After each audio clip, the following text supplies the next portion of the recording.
Di video ini kita akan bahas tentang hukum Newton. Nah, diawali dengan gambar sebuah mobil semula diam. Di situ ada gambar penumpangnya. Tiba-tiba mobil itu bergerak. Apa yang terjadi pada penumpangnya? Ternyata penumpangnya bergerak ke belakang. Apa yang terjadi pada penumpang setelah mobil bergerak? Mengapa demikian? Nah, mengapa kita perlu memakai sabuk pengaman? Nah, apa sih fungsinya? Kita akan bahas kenapa kita harus pakai itu, karena ada hukum pertama Newton. Apa itu hukum pertama Newton?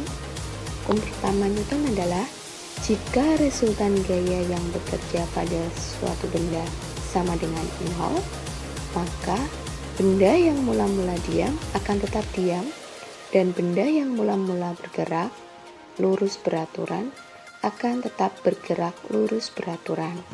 Jadi kalau diam, dia tetap akan mempertahankan diamnya.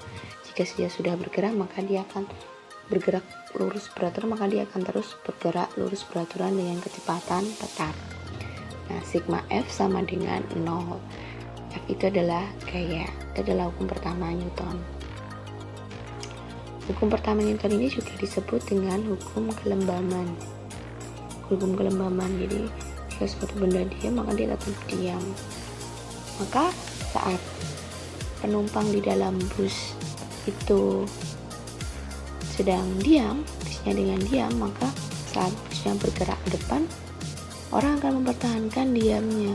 Maka bergeraknya ke depan, maka dia agar resultan gayanya 0, maka dia bergerak ke belakang.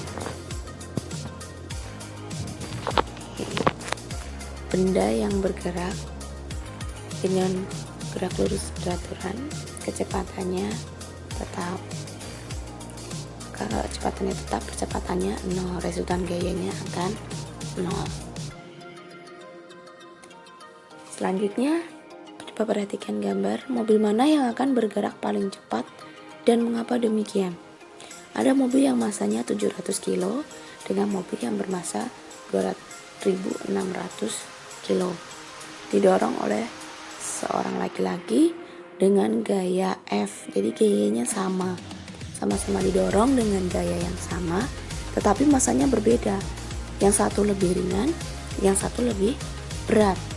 Nah, kira-kira mana yang lebih cepat? Pastinya yang lebih cepat adalah orang yang sedang mendorong dengan massa yang kecil. Nah, apa hubungannya massa dengan gaya dan percepatan?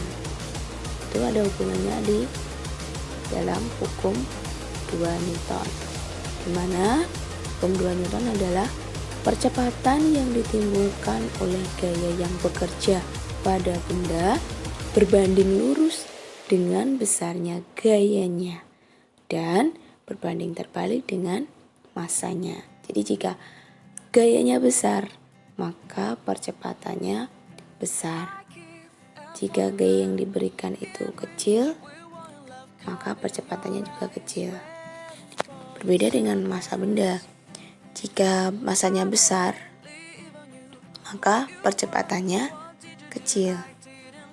Oke, di sini A sama dengan sigma F per M, atau sigma F sama dengan M kali A.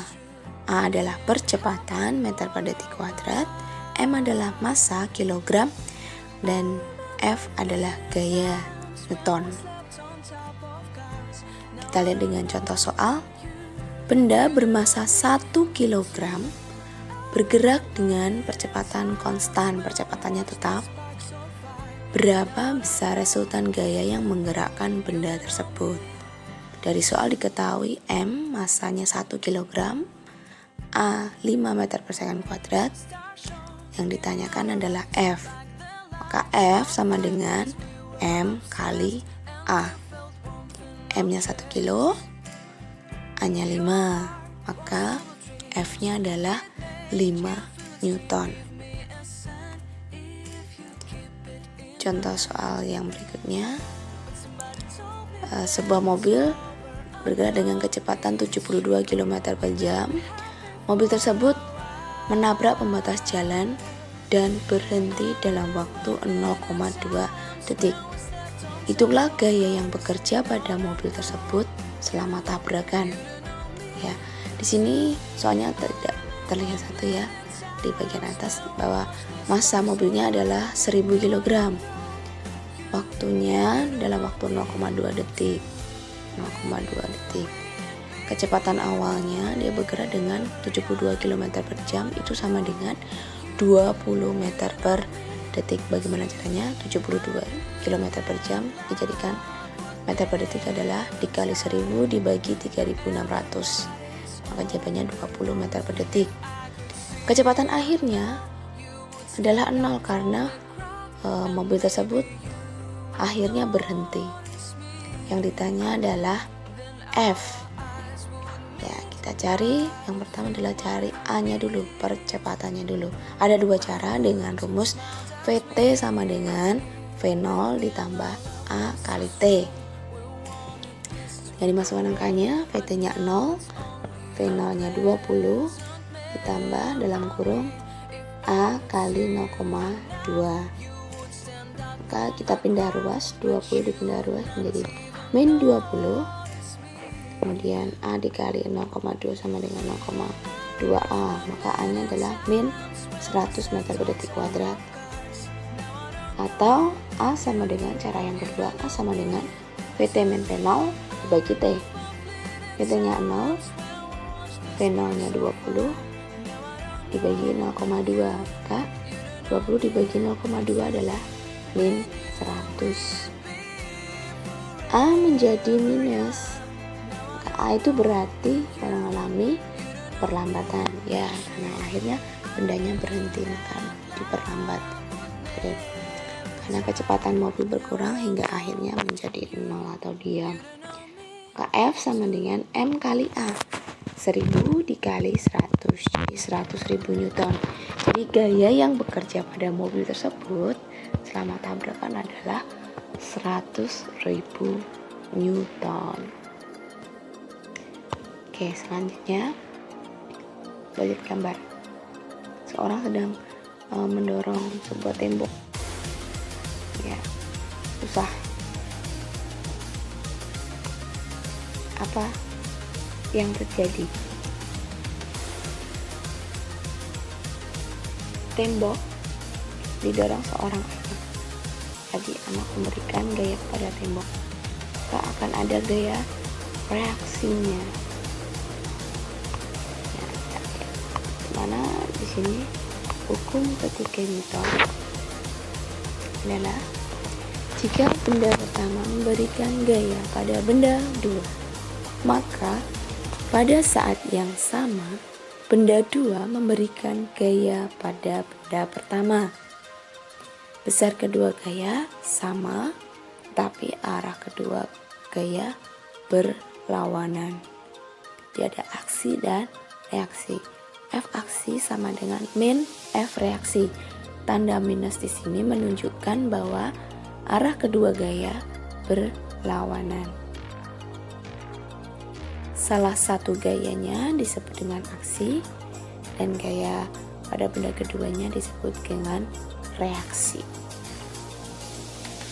Nah, kita lihat di sini orang yang sedang mendorong tembok, dia pakai keyboard, kemudian didorong, ternyata dia akan bergerak ke belakang. Nah, bergeraknya dia ke belakang akibat dia mendorong tembok itu adalah misalnya gaya reaksi dari tembok.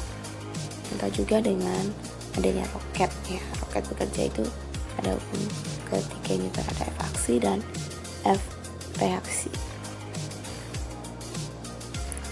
Kemudian kita saat berjalan, kemudian saat duduk, saat kita juga berjalan, melompat, menaiki tangga, itu adalah hukum ketiga Newton. Kalau kita menarik pohon. Oke, itu adalah macam-macam atau contoh dari hukum ketiga Newton. Rangkuman hukum Newton itu ada 3, yaitu hukum pertama Newton, hukum kedua Newton, dan hukum ketiga Newton. Hukum pertama hukum pertama Newton itu sigma F sama dengan 0. Jikalau resultan gaya yang bekerja pada benda adalah 0, maka benda yang bergerak dengan kecepatan tetap akan tetap bergerak dengan kecepatan tetap. Tapi kalau benda yang diam akan tetap diam. Contohnya buku yang berada di atas meja. Kemudian hukum kedua Newton, jikalau terdapat resultan gaya yang bekerja pada benda, maka benda tersebut akan mengalami percepatan, atau percepatannya suatu benda jika mengenai ada sebuah gaya yang bekerja pada benda tersebut, maka percepatannya besarnya akan berbanding lurus dengan gaya dan berbanding terbalik dengan masanya. Sigma F atau A sama dengan sigma F dibagi M, atau sigma F sama dengan M kali A. Hukum ketiga Newton, F aksi sama dengan min F reaksi. Jikalau ada gaya aksi yang bekerja pada benda pertama ke benda kedua, maka akan terdapat gaya reaksi yang bekerja oleh benda 2 ke benda 1 dan besarnya sama, arahnya berlawanan. Contohnya juga di situ gambarnya adalah ada seorang yang sedang berenang dan juga orang yang mendayung sampan. Itu adalah contoh dari hukum ketiga Newton. Oke, terima kasih.